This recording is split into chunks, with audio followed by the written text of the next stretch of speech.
a conversation I had with our very own Joe Palmisano as he made the decision to go to Ukraine and go there to help. And I told him when I spoke with him at that time that when he came home, I would have him back on to talk to him more extensively about the whole thing and how he got to that decision and exactly what happened. And so today is that day. And by the way, if you want to watch this live on Facebook, you can do that right now on our Facebook page at 1480 WHBC, and also live on our YouTube channel. Just search News Talk 1480 WHBC on YouTube and you will find us. So I will welcome in now Mr. Joe Palmisano. Good morning, sir. How are you? Good morning, Pam. I'm doing well. I got to tell you, it's good to see your face and good to see you home safe and sound. That's for sure. Thank you. It's good to be back. It's good to be back. But you know what? I miss it. I miss the people. I can't wait to go back. I'm going to go back to Ukraine when this is all over. I've made a vow to visit all the families. And I really can't wait to get back. I want to start at the beginning because, we've got an hour. You're going to stay with me here for the 9 o'clock hour. You promised me you would do that. And I want to go back to the beginning of the process in your mind, which kind of scares me a little bit, but, the thought process and where this all began in your heart and all of those things, as you were leading up to, the moment you texted me and said, "Hey, I bought a plane ticket to Poland." And I said, "What? What are you doing? What are you talking about?" I know. It was really a God thing. It was I don't think anybody just all of a sudden makes a decision to go and fly to Warsaw, hopefully rent a car, not knowing if you can. And plus I got ripped off doing it, and then driving 4 hours to the border of Poland and Ukraine, with all the signs are in Polish. People are driving 150 miles an hour on those places, and then getting a place to live, and then showing up at the border, not knowing anyone. So it was something that I knew I had to do. I just knew in my heart that this wasn't going to be something you just throw money at and then leave. I knew I had to be a part of this. I knew I had to be to do something, and I had no idea what I was going to do either. That's the other thing is. So I just said it. I thought about it. I prayed about it. All of a sudden, it was funny because Kirby and I, my wife, spoke about it. And then she was out shopping and she texted me and she said, "I just got a notice that you bought an airline ticket." And I said, "Oh yeah, I'm going." And so I just set the date for the 19th and went. And then it was all just a matter of, okay, here's the next step. Now I'm in Warsaw. I'm renting this car. I'm driving 4 hours to the border. And then when I get there, I'll figure out what the next step is. And that was it. Well, as you were, before you made the decision to book the flight, as you're sitting there, you're watching what's happening there. What's clicking in your brain? I mean, what kinds of things are affecting you? Mainly just a battle. Nothing on the ground was affecting me. I saw the missile strike that was about 10 miles from where I was. And ultimately probably about 5 miles after I made the trip into Ukraine. But I really didn't think about anything. I mean, I just went through 39 radiation treatments too. And you know what? That never entered my mind. I never even thought about it. The whole time I was there, I never thought about it. this was one of those things that the battle was within myself. It was like my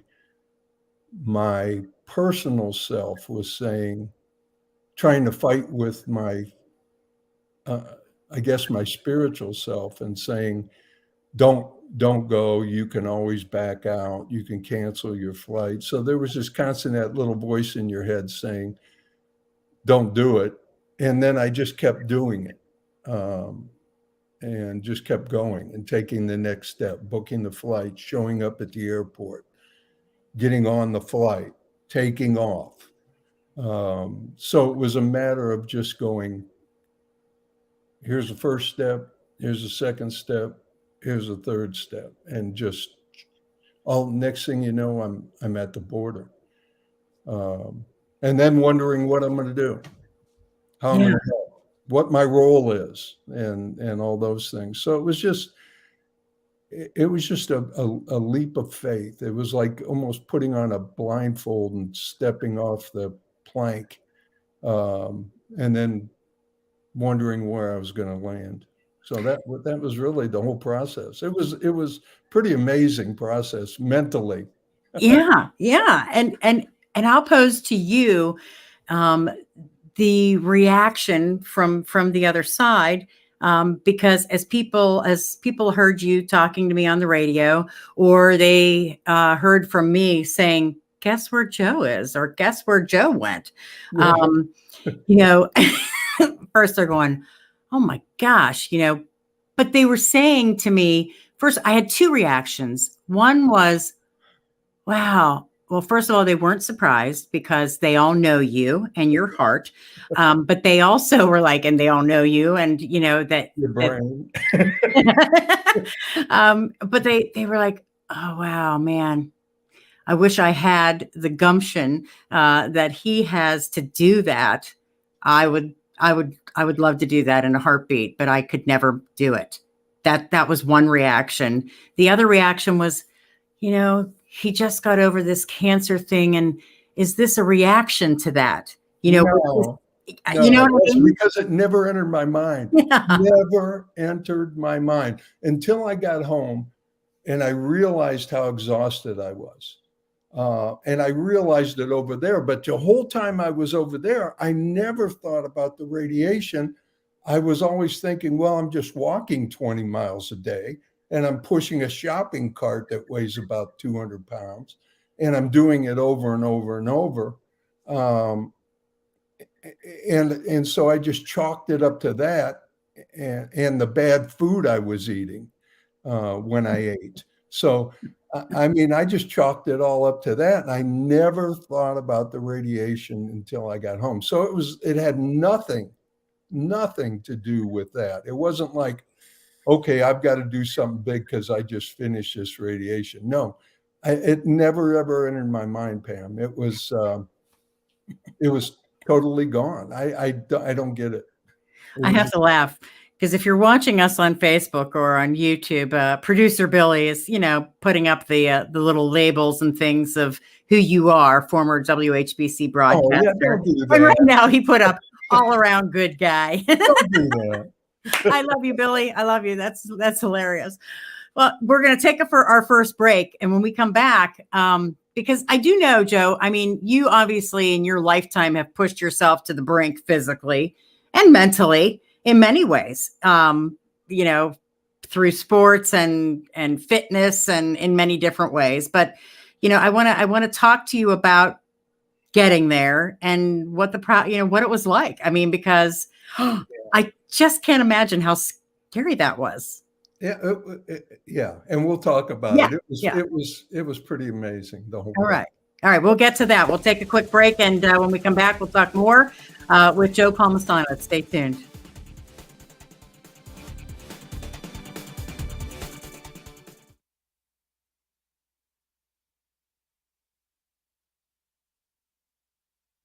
And the newest, bestest, and largest car wash at Belton on Everhard Road. Get unlimited car washes for one price, starting with plans at $20 a month plus free vacuums. That's unlimited washes all month long for less than $1 a day, and you won't find a car wash that gets your car cleaner than Froggy's. The foam waterfall, the hot wax, the tire shine, paint protectant, and spot-free drying rinse. All the soap they use is non-corrosive, won't hurt your car, and they have high-powered blowers leaving your car dry and spotless. Love that. It's fast. It's easy. It only takes minutes while you stay in the car. What are you waiting for? Take advantage of Froggy's and what they have to offer in the new year. Unlimited monthly plans with free vacuums starting at just $20 a month. So take your car to Froggy's Car Wash with 2 locations, including the newest one that's now open at Belden Village on Everhard Road, and tell them the Roadman sent you. Hey, how was work today? Hey, Sue. Could have been better. We need new copiers, but they told us it would be months before they would be in. Let me guess. Supply chain issues. Let me let you in on a little secret. Graphic Enterprises. We ordered new copiers and printers, and they were delivered on time. Well, what about toner? We can't even get that. Yeah, they have ink, toner, any office equipment supply you need. Need office equipment or equipment supplies? We have them in stock. Call Graphic Enterprises Office Solutions for all your office technology needs, including managed IT services and cybersecurity solutions. 330-494-9694 or visit geiohio.com. To the supply chain and Graphic Enterprises. Oh, yeah, Graphic Enterprises, too. Graphic Enterprises Office Solutions, 330-494-9694. geiohio.com. I'm here with Greg Ayler, host of Expedition Retirement and CEO of Golden Reserve. Greg, people say you need a financial plan. You say you need a retirement plan. What's in your roadmap for retirement? It addresses the 4 largest risks in retirement, Randy. The first of which being our tax map that deals with IRA taxation. Next is our fee filter to ensure that you're not overpaying for investments in retirement. The third is the market flashlight to make sure you're not taking on too much risk. And the last one is the big one, the long-term compass that addresses the right tools and the right guides to help you avoid those big nursing home care costs. Taxes, fees, market risk, and long-term care. That's our roadmap for retirement. We do it complimentary. Call 330-578-7178. That's 330-578-7178 or getyourroadmap.com. Investment advisory services offered by investment advisory representatives at Golden Reserve RIA, LLC, a registered investment advisor. Insurance and annuity products offered through licensed professionals at Golden Reserve, LLC, NPN number 165-54111. Joe Biden has weakened America. His reckless spending has caused the worst inflation in 40 years. Biden's inflation means our paychecks are all worth less. But here in Ohio, we have strong conservative leadership. Governor DeWine balanced the budget and delivered the largest income tax cut in Ohio history. The Wall Street Journal called it a victory for taxpayers. And while Biden has weakened our borders, Governor DeWine has stepped up to strengthen America's security. To protect Ohioans and help stop the smuggling of drugs, DeWine authorized sending the Ohio National Guard and the Ohio Highway Patrol to our southern border. And DeWine supports building President Trump's border wall. Mike DeWine fights and wins for Ohio. That's why Ohio Right to Life, the NRA, and the National Border Patrol Council all endorse Mike DeWine for governor. Paid for by DeWine, Houston for Ohio. So is this the line for Dragon's Maze? Wow, the line is really long. Mommy, we'll meet up later. How long will you wait? As long as it takes. So you guys are only going to do this one ride all day? It won't be that long, probably. Mom, can you get us food? Wait, are they cutting? Caleb, food is so far away. Should I say something? Daddy, pick me up. Mom! Hey, there's a line here. Daddy, swing me. That's like 20 people. Oh my God. One person holds the line for 20 people? This is bull. Don't go there. Go on a real vacation. Go RVing. Learn more at GoRVing.com.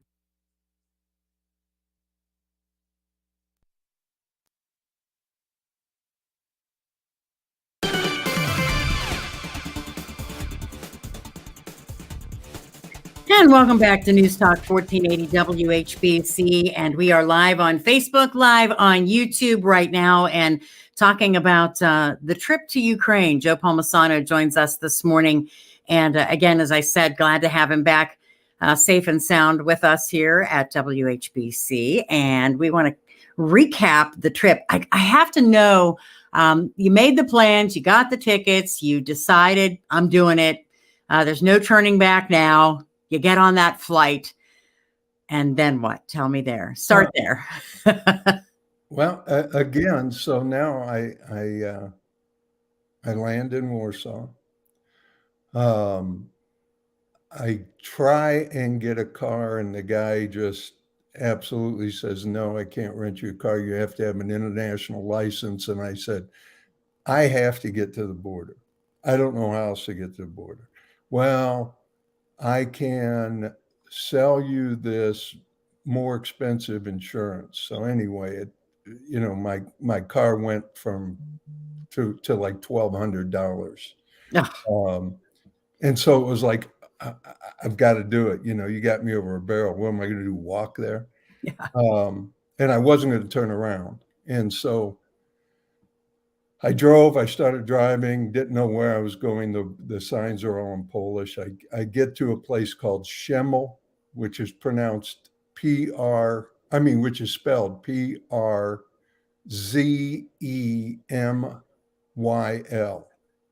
So I'm pronouncing it Przemyl, and everybody's looking at me like I'm crazy. And finally, someone corrected me. And so I find a little efficiency apartment, and that's where I stay. It's about 10 miles. So the first night when I got there, I drove to the border and got lost trying to find the place where everybody was and everything, and kept asking, and had my little Google translator giving it to the police and the soldiers and everybody. And I finally found the border where the shanty town is. It's like the best way to put it is like an old Wild West mining camp. Dirt all the way down, lined with tents and shacks and places where all of the Operation Blessing, Red Cross, people from the United Sikhs, which was a Muslim organization. All these organizations just lined up for about a half a mile, handing out food, hot food, cold food, water, all different things. And diapers, clothing, everything you could want is right there. And so they're giving that all out. And I just started walking and saying, okay, how do I fit in here?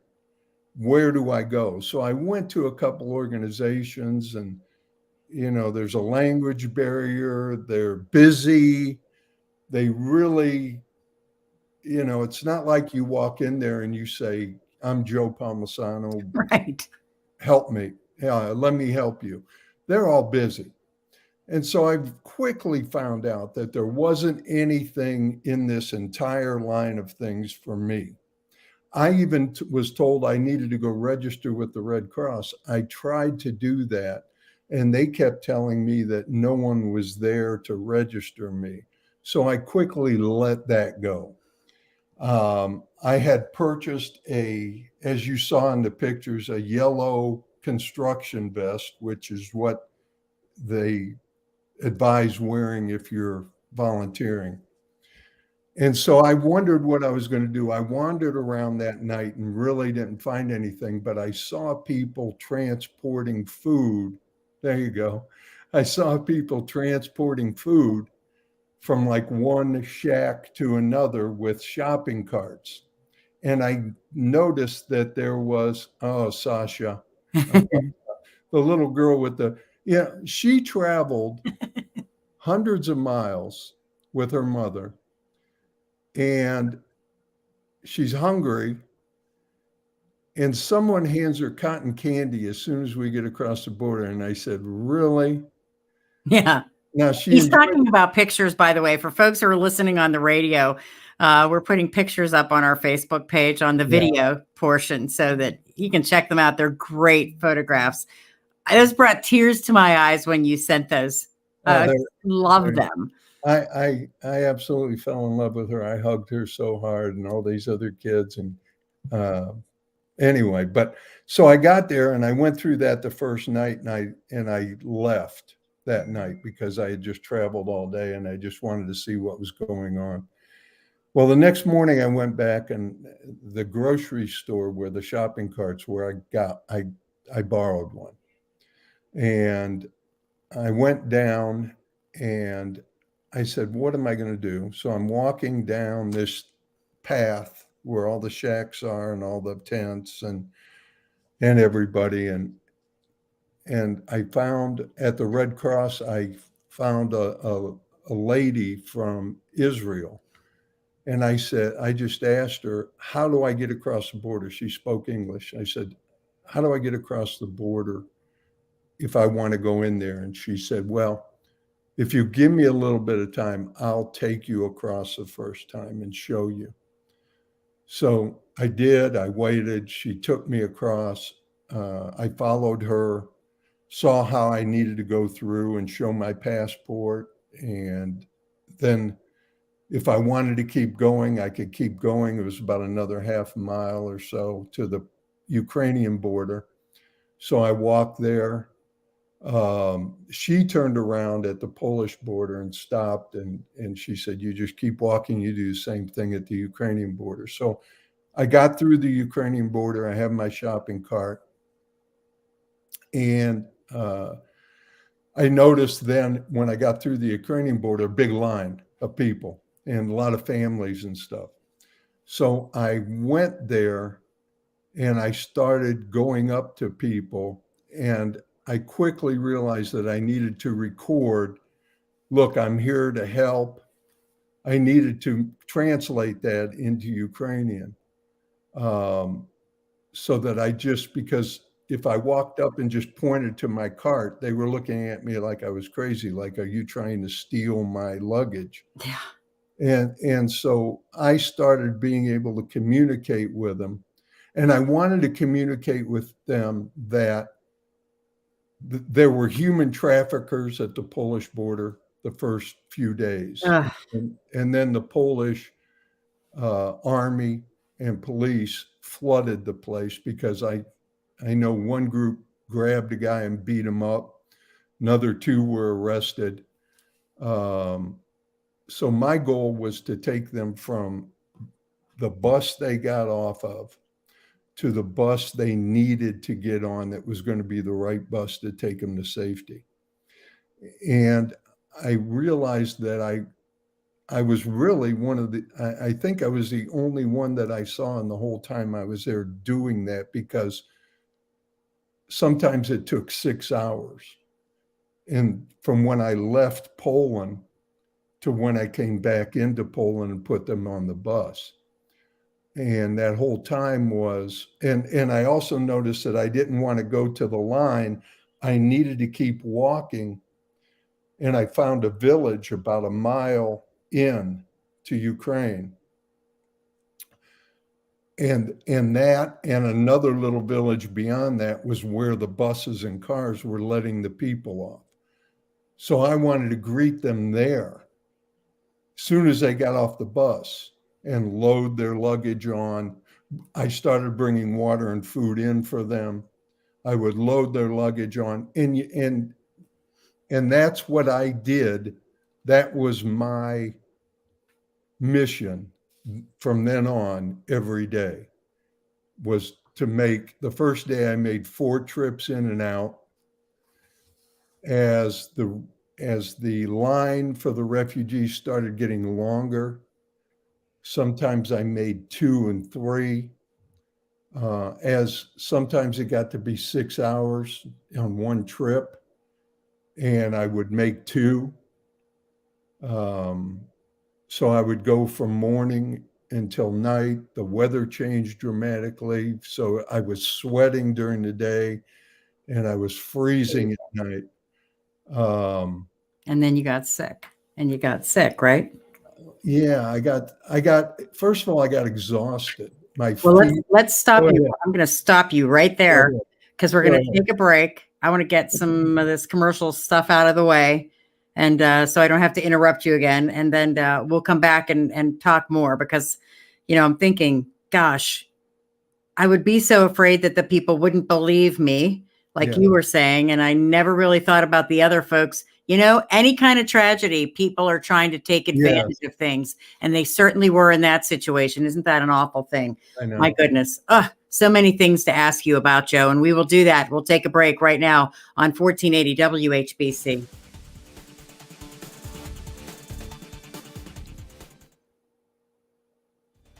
BC AM 10, reliable as ever on News Talk 1480 WHBC. From the News Talk 1480 WHBC newsroom, a big name set to help send off Ohio State's spring 2022 graduates. Intel CEO Patrick Gelsinger will give the commencement address. Senator Rob Portman will give remarks. Ohio State expects more than 12,000 graduates to walk the stage on May 8th. Instagram making it easier to give users now a way to get donations. Well, they can put those donation buttons on their reels, turning short videos into fundraisers. Just like Facebook, the money will be passed along to nonprofits at no charge. Netflix is losing subscribers in a quarter for the first time in more than 10 years. The streaming giant lost 200,000 subscribers during the first 3 months of this year.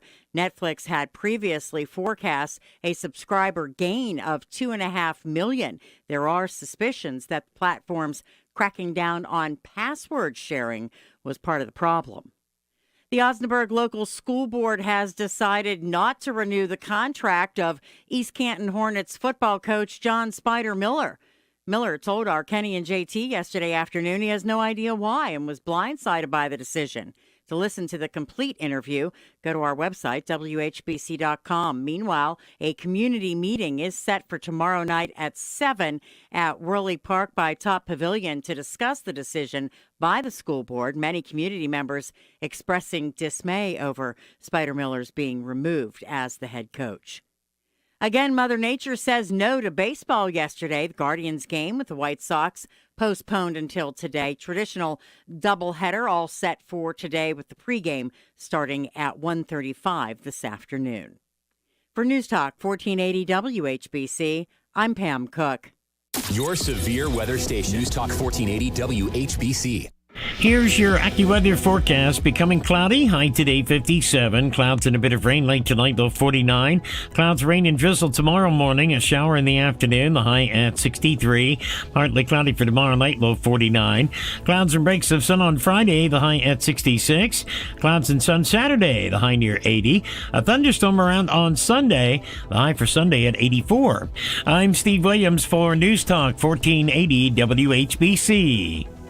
I'm Rocky Moselle with StarRegistry.com. Since we were children, we've been told to reach for the stars. It was great advice. Now it's a great gift. Name a star after someone. For $54 and a call to 800-282-3333 or visit StarRegistry.com, we will name a star after someone very special to you and send an incredible personalized gift. The new star name will be recorded in book form in the U.S. Copyright Office. Call the Star Registry, 800-282-3333 or visit StarRegistry.com for the hottest gift.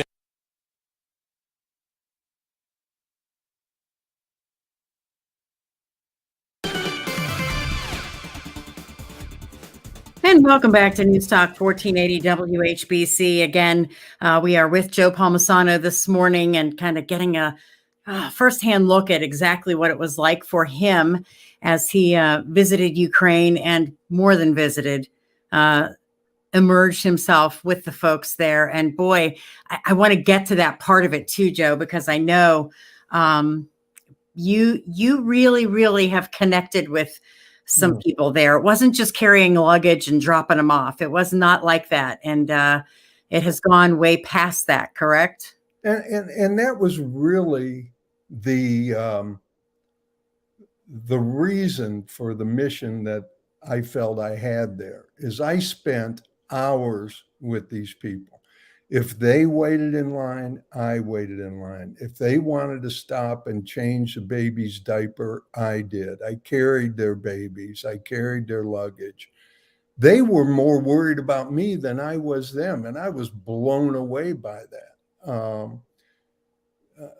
I was giving them my clothing, different things that they needed at night, and they would fight me.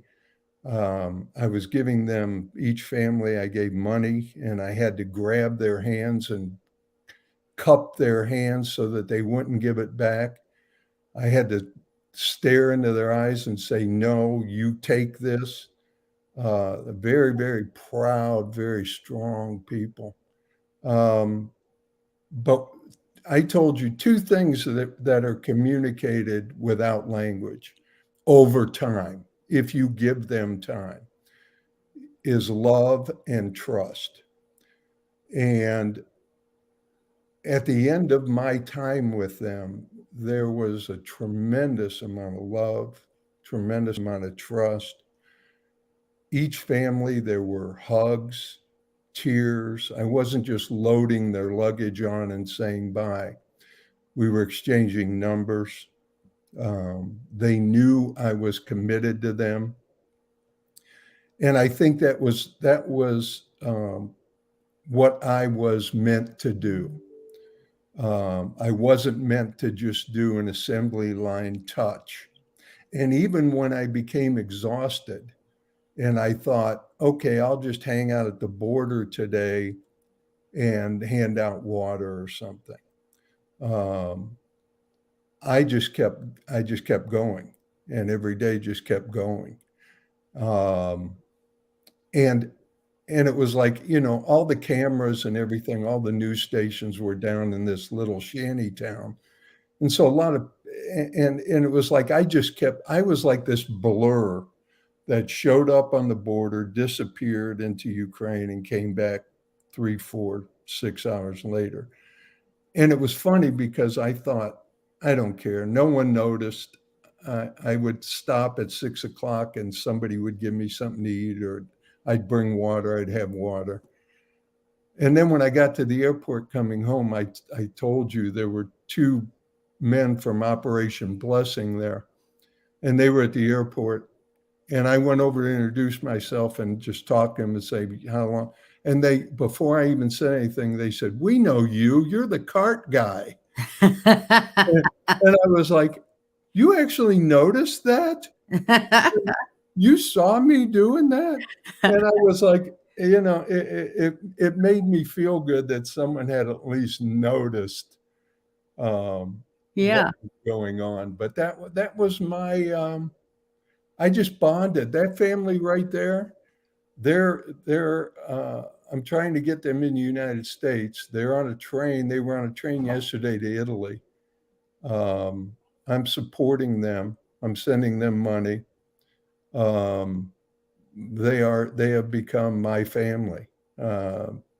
They're just amazing people. There's another family. I think there's another picture of a family. That's two. Right there in the middle, the family that I'm hugging.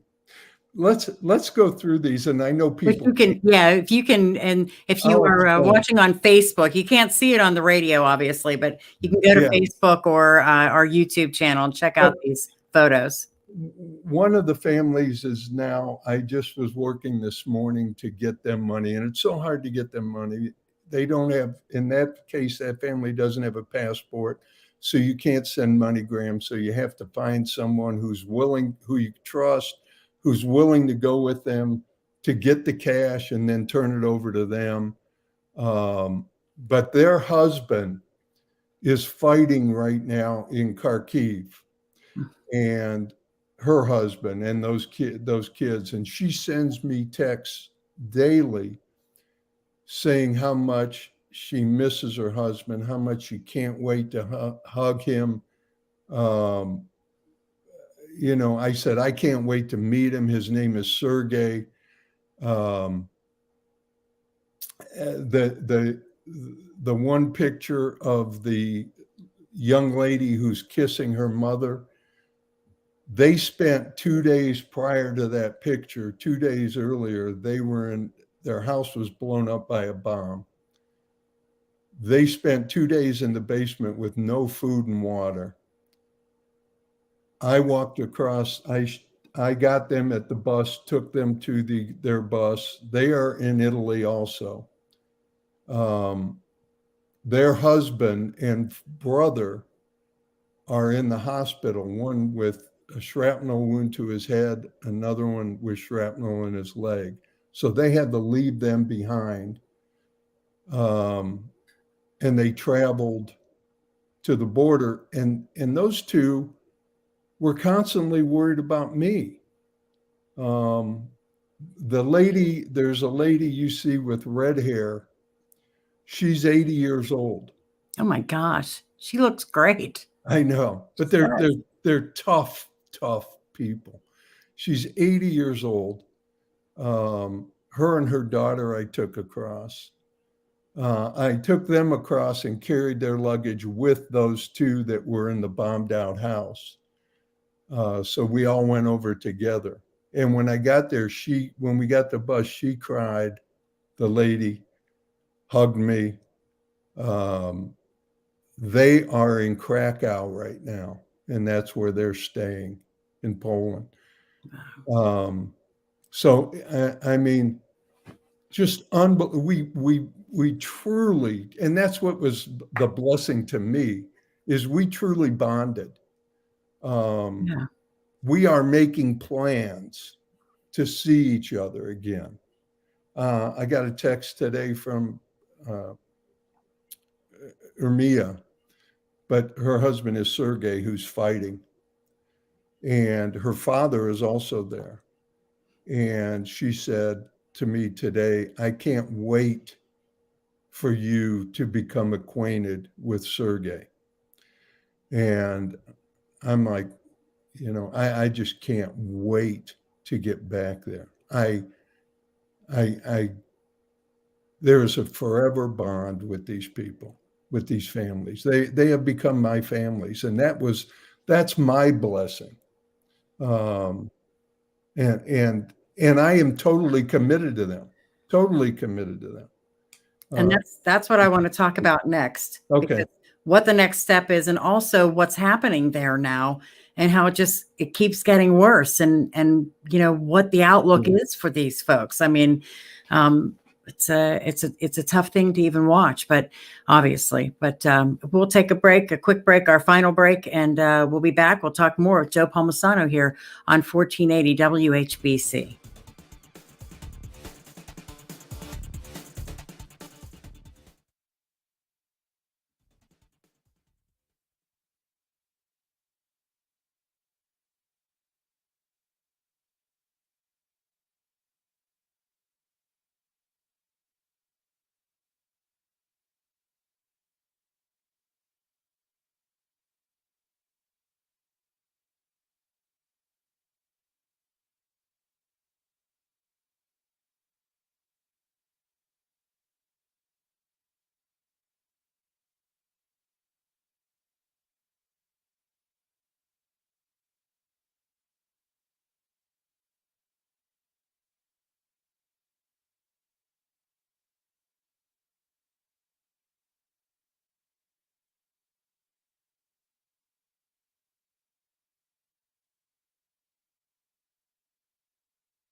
To learn more. Ooma, smart communications for the smarter business.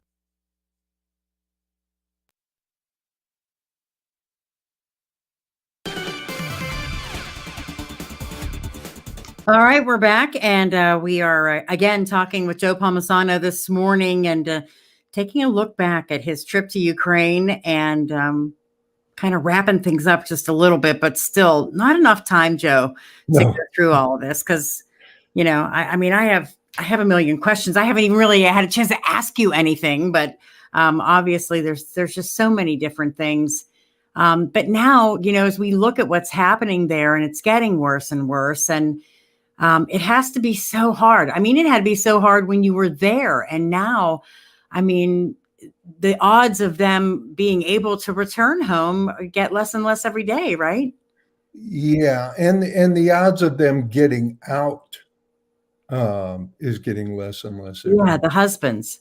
Yeah. Well, and even the families now. It's at the point where many places like Mariupol and some other places are so surrounded that there are no corridors to get out any longer. So a lot of the people who haven't gotten out are somewhat trapped at this point in many areas. Now, the intensity of the threat in the West is less because they're not coming into Kyiv.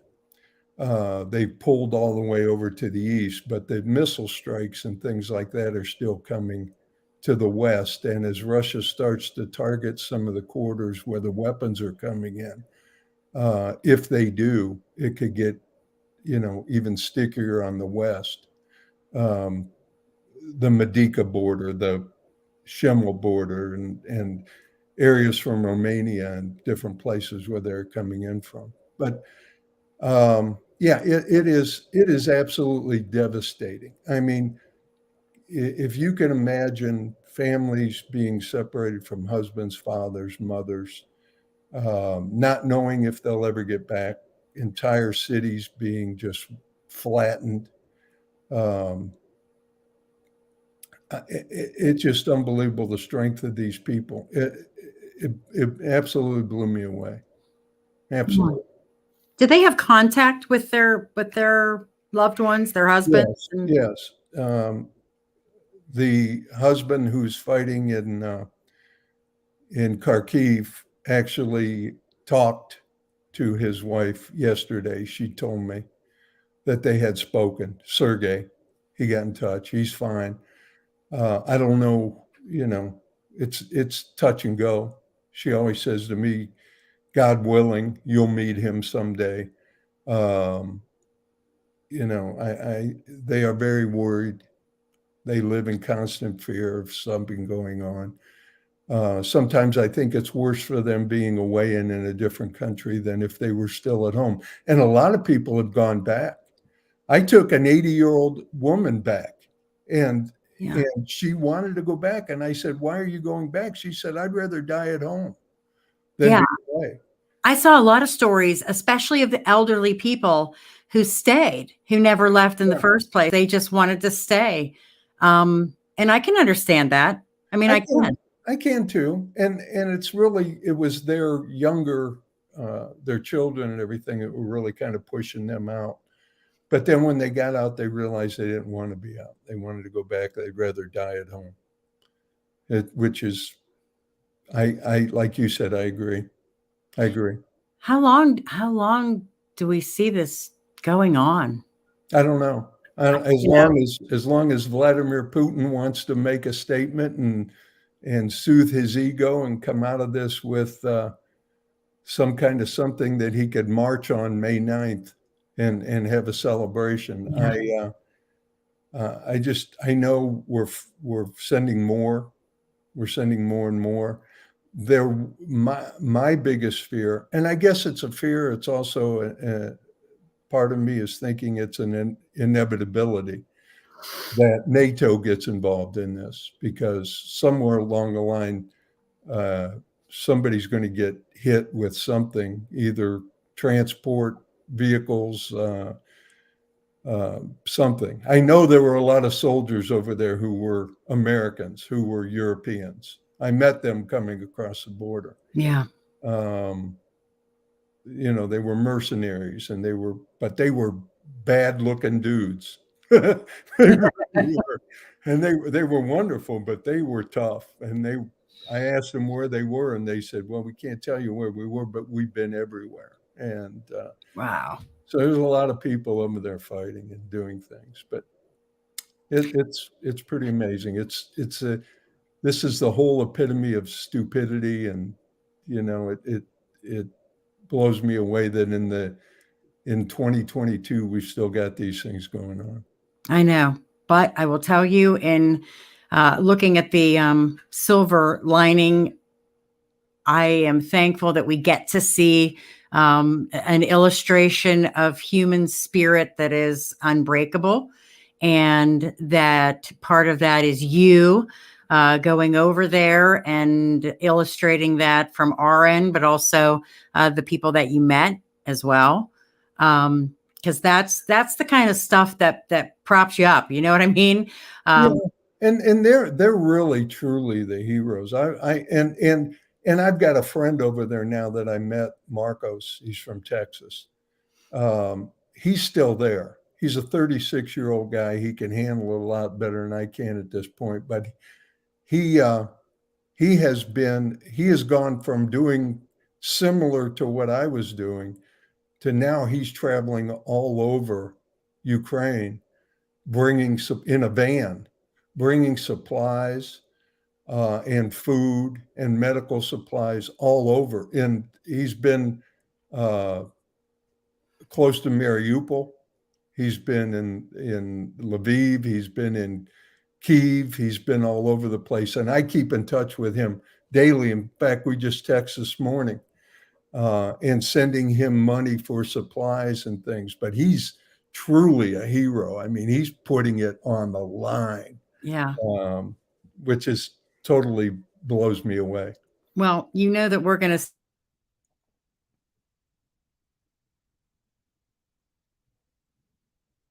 obviously all of us appreciate what you did, and thankful for what you did, and we'll keep talking and keep getting updates. And again, I'm just so thankful to see your face in your house at home, safe and sound.